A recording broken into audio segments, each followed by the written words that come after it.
Good morning students. Chemistry A purpose of লাইফের নতুন video নিয়ে আজকে চলে এসেছি। তো আজকে আমরা আলোচনা করব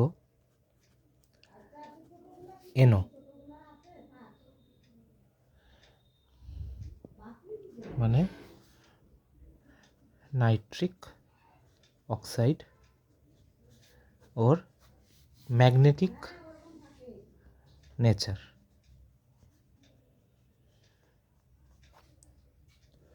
তো এটা জানার জন্য ফার্স্টে আমরা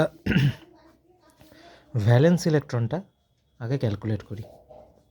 তো নাইট্রোজেনের ভ্যালেন্স ইলেকট্রন 5, অক্সিজেনের 6, টোটালে আমার 11।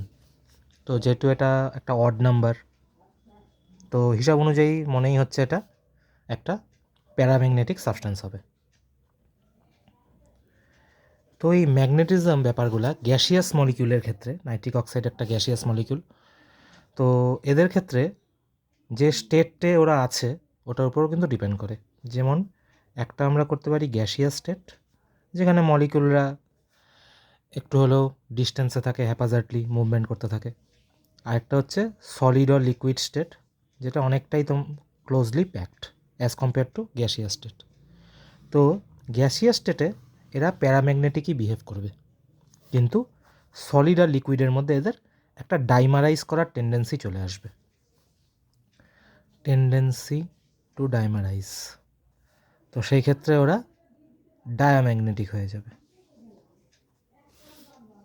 এটা জেনারেলি NO2-র মধ্যেও এই নেচারটা দেখা যায়। NO2টাও মাঝে মধ্যে এভাবে ডাইমারাইজ করে N2O4 ফর্ম করে।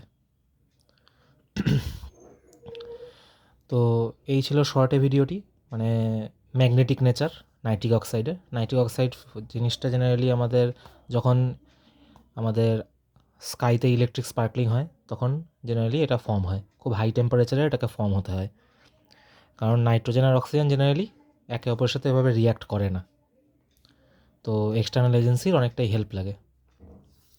যদি এরকম N2+O2 দিয়ে 2NO, এই রিয়াকশানটা নর্মাল ল্যাবরেটরির থেকে আমাদের যখন স্পার্কলিং হয় আকাশে, বিদ্যুৎ চমকায়, তখন এই রিয়াকশানে এই প্রোডাক্টটা ফর্মেশন হয়।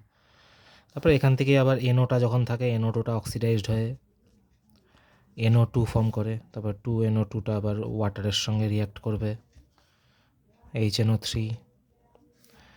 এসব মানে অ্যাসিড রেনের ক্ষেত্রে তখন এটা ইউজ হয়। যাই হোক, এটা এখন ম্যাগনেটিজমের মধ্যে এটা অতটা রিলেভেন্ট পার্ট না। তো এই ছিল শর্টে ভিডিওটি। ভালো লাগলে লাইক করো, শেয়ার করো, চ্যানেলটিকে সাবস্ক্রাইব করো। ধন্যবাদ।